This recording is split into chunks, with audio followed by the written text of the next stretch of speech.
تا حالا به این فکر کردی وقتی که به یه هدفت میرسی چرا اون هدف دیگه باعث خوشحالیت نمیشه؟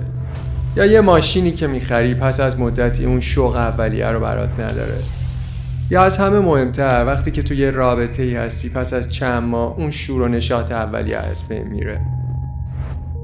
من خشایارم، اینجا پادکست کایزنه. ما توی پادکست کایزن اندیشه های ناب فلسفی رو معرفی میکنیم تا تو بتونی از این اندیشه ها برای زندگی روزمرت استفاده کنی. این قسمت رواقیگری، استوئیسیسم.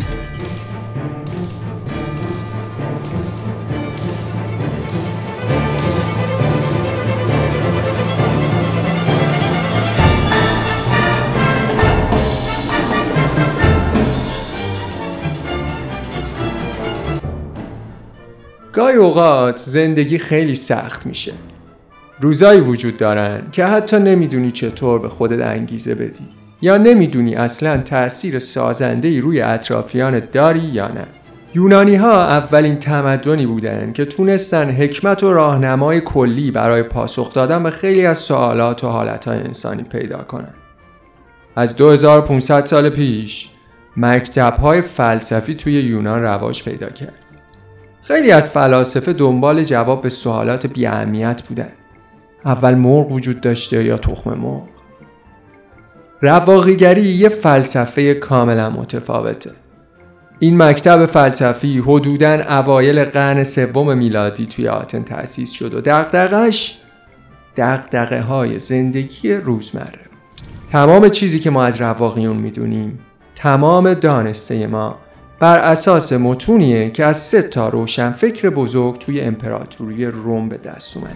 مجموعه مقالات و یادداشت‌های تأمل برانگیز مارکوس اورلیوس، یکی از امپراتورهای روم باستان، نامه‌های شخصی سنکای جوان، نمایشنامه نویس و فیلسوف رواقی و دست‌نوشته‌ها و سخنرانی‌های اپیکتیدس، برده مشهوری که آزاد شد.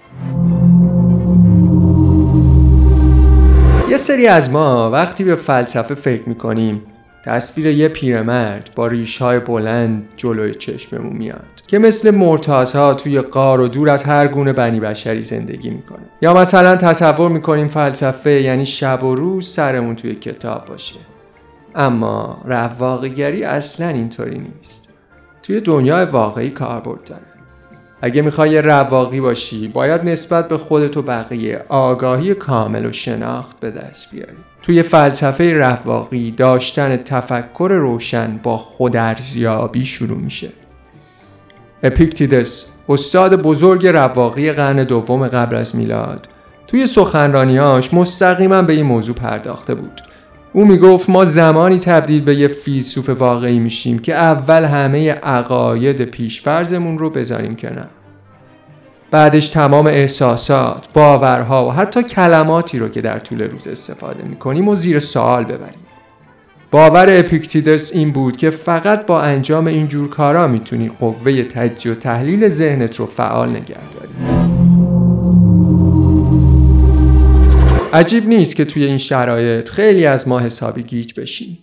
ما میتونیم از این گیجی رها بشیم و دوباره تمرکزمون رو به دست بیاریم.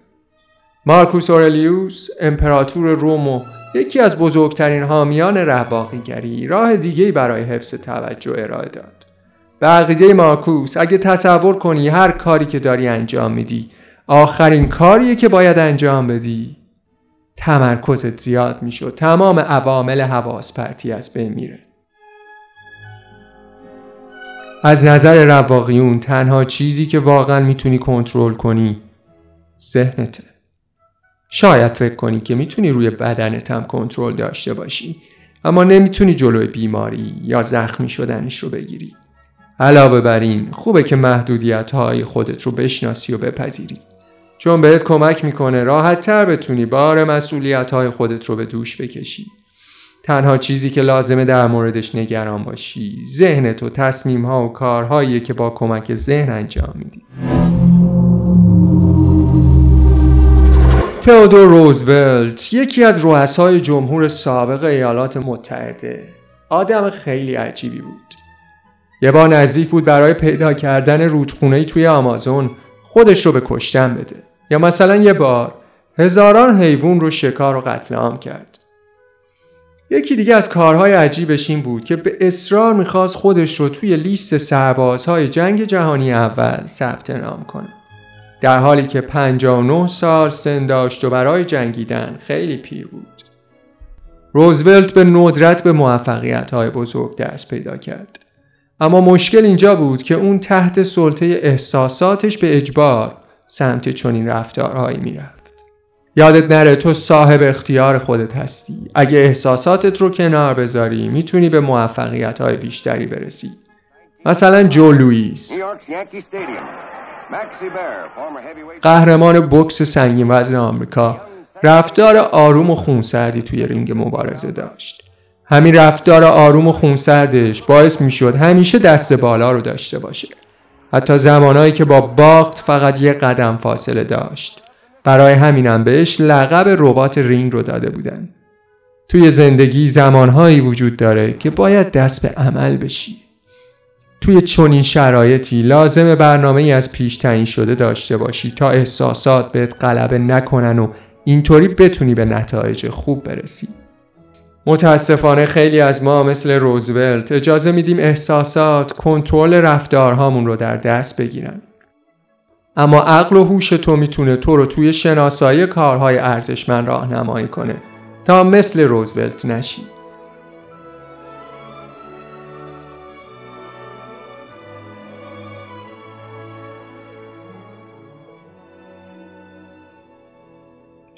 رواقیون باور دارن که بیشتر ما به اندازه‌ای که خودمون تصور میکنیم باهوش نیستیم. علاوه بر این اونا باور دارن تنها راه بهبود خودمون اینه که فروتن باشیم و ضعف‌های قوه تعقل خودمون رو بشناسیم. میتونی ارزیابی ذهنت رو با موضوعاتی که بهشون تعصب داری شروع کنی. مالکوم گلادول توی کتاب خودش به اسم چشمک به این موضوع اشاره میکنه که بیشتر اوقات ذهن ما بر اساس تجربیات قبلی تصمیم‌های آنی میگیره. در واقع روانشناسی به اسم آلبریت آلیس از فلسفه رواقیون برای توسعه رواندرمانی شناختی استفاده کرد و باعث همه‌گیر شدن این فلسفه شد. توی رفتار درمانی شناختی به بیمارها آموزش داده میشه که الگوهای افکار و رفتارهاشون رو که به بروز احساسات بد منجر میشه پیدا کنن. توی طول درمان بیمارها میتونن دوباره روی این الگوها کار کنن تا اون رو به صورتی در بیارن که بتونن ازش بهره ببرند. مارکوس اورلیوس هم که امپراتور روم بود تقریبا همچین عقیده‌ای داشت. اون به خواننده‌هاش توصیه میکرد که به روابط علت و معلولی بین افکار و رفتارهاشون توجه کنن تا بفهمن که هر کدوم از رفتارها از چه نوع پیش داوری و تعصبی ریشه میگیره. رواقیگری بهت کمک میکنه زندگی رو قدم به قدم پیش ببری و توی هر لحظه فقط یک کار انجام بدی. زندگی هر روز ما رو با فرصتهای زیادی که جلومون میذاره متعجب میکنه. گاهی اونقدر غرق انتخابهای مختلف میشیم که قدرت تصمیم گیری رو از دست میدیم و به بی تصمیمی دچار میشیم. مارکوس اورلیوس میل انسان برای به تعویق انداختن کارها رو به خوبی درک کرد. او به این نکته تاکید کرد که اگه میخوای خودت رو تغییر بدی بهترین زمان برای انجام دادنش همین حالاست. خودت رو مثل یک کماندار در نظر بگیر که به سمت هدفش نشونه گیری کرده. فقط وقتی میتونی واقعا به هدفت ضربه بزنی که تیر رو رها کنی.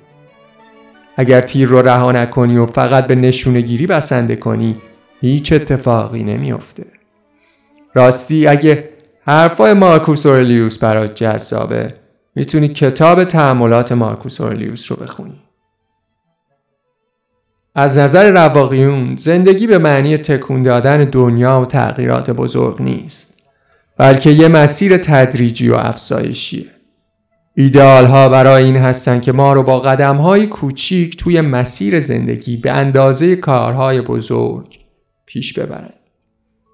اپیکتتوس مدام این دیدگاه رو به شاگرداش گوشزد می‌کرد، مخصوصا وقتایی که اونا فکر می‌کردن نابغه ترین فیلسوف ها هستن. او بهشون یاد داد یه رواقی بی‌نقص که تمام کارها و رفتارهاش سرمشق ما باشه اصلا وجود خارجی نداره. در واقع منظور او این بود که مسیر یادگیری مقصدی نداره و همه ما همیشه توی این مسیر در حال یادگیری هستیم. بنابراین تنها کاری که میتونی بکنی اینه که تمرکزت رو روی خودت بذاری، مسیر رو شروع کنی و تسلیم نشی. تمرین رواقیگری هم دقیقاً همینطوره. رواقیگری برای زندگی واقعی ساخته شده. رواقیگری این نیست که بری توی یه صومعه بشینی و کاری نکنی. رواقیون باور دارن که هرچند ممکنه کارهای ما ناقص باشه، اما این نقص به این معنا نیست که نباید تلاش کنیم. تفکر همه یا هیچ یه تفکر نادرسته که فقط باعث پسرفت میشه.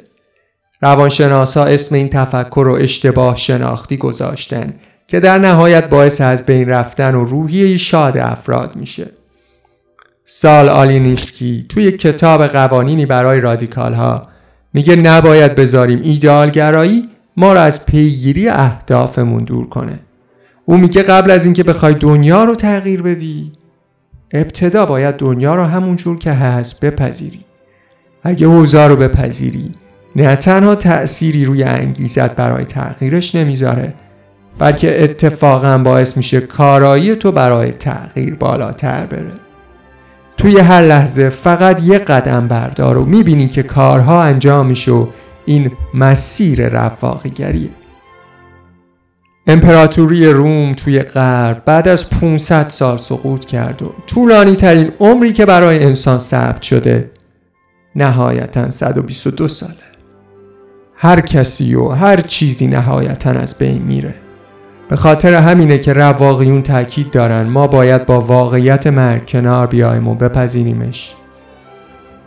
مرگ چیز نگران کننده نیست، اما نادیده گرفتنش هم ما رو به جایی نمیرسونه.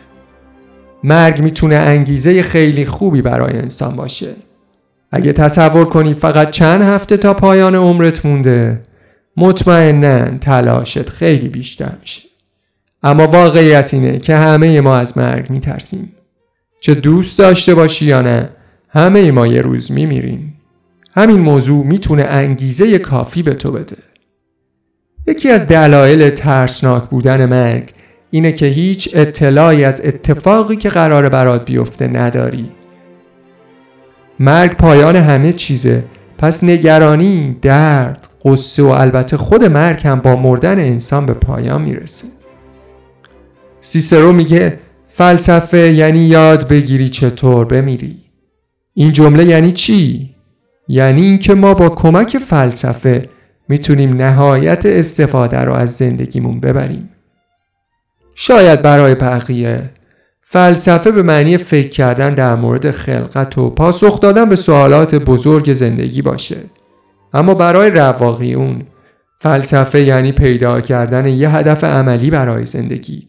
این ابزاریه که باید هر روز ازش استفاده کنی تا به زندگی خودت شکل بدی. ممنون که ما رو تماشا کردید.